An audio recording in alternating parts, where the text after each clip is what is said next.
মাসের পর মাস গোপন নজরদারিতে ছিল আয়াতুল্লাহ আলী খামেনি।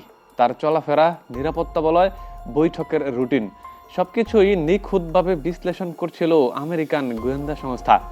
তারপরই আসে সেই গুরুত্বপূর্ণ তথ্য। সকালে তেহরানের কেন্দ্রস্থলে শীর্ষ নেতৃত্বের গোপন বৈঠক, সেখানে উপস্থিত থাকবেন খামেনিও।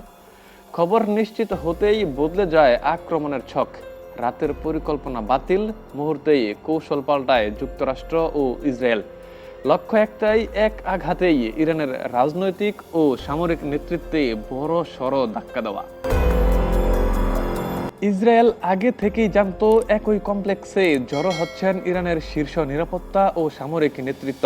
সেখানে উপস্থিত থাকবেন আইআরজিসি প্রধান মেজর জেনারেল মোহাম্মদ পাকপুর, প্রতিরক্ষা মন্ত্রী আজিজ নাসিরজাদেহ, মিলিটারি কাউন্সিল প্রধান রিয়ার অ্যাডমিরাল আলী শামখানি সহ একাধিক শীর্ষ কর্মকর্তারা। ইসরায়েল থেকে ভোর 6টায় যুদ্ধ বিমানগুলো উড্ডয়ন করে। সংখ্যায় কম হলেও প্রতিটি বিমানে ছিল দূরপাল্লার নিখুঁত নিশানাবেদী ক্ষেপণাস্ত্র। ঠিক 2 ঘন্টা 5 মিনিট পর সকাল 9:40 আগুন ঝরে পড়ে কমপ্লেক্সের উপর।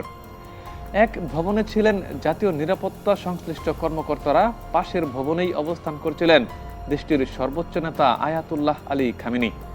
ইসরায়েলের প্রতিরক্ষা সূত্র জানায়, তেহরানের একাধিক স্থানে একযোগে হামলা চালানো হয়েছে। মূল লক্ষ্য ছিল রাজনৈতিক ও নিরাপত্তা নেতৃত্বের এই সমাবেশ। রাষ্ট্রীয় বার্তা সংস্থা ইরনা নিশ্চিত করেছেন, রিয়ার অ্যাডমিরাল আলী শামখানি ও মেজর জেনারেল মোহাম্মদ পাকপুরও নিহত হয়েছেন সেই হামলায়।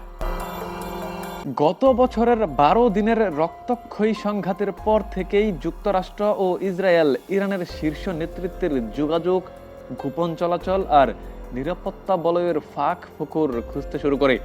ধাপে ধাপে গড়ে তোলা হয় একটি গভীর গোয়েন্দা জাল।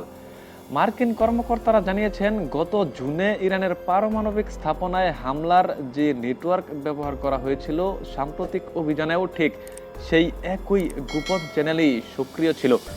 সেই সময় হোয়াইট হাউস থেকে করা বার্তা দিয়ে বলা হয়েছিল, যুক্তরাষ্ট্র জানে ইরানের সর্বোচ্চ নেতা আয়াতুল্লাহ আলী খামেনি ঠিক কোথায় অবস্থান করছেন। প্রয়োজনে তাকেও টার্গেট করা আমাদের পক্ষে সম্ভব। এই হামলা স্পষ্ট বার্তা দিয়েছে, যুদ্ধের আগাম সংকেত থাকলেও ইরানের শীর্ষ নেতৃত্ব ছিল অপ্রস্তুত ও ঝুঁকির মুখে।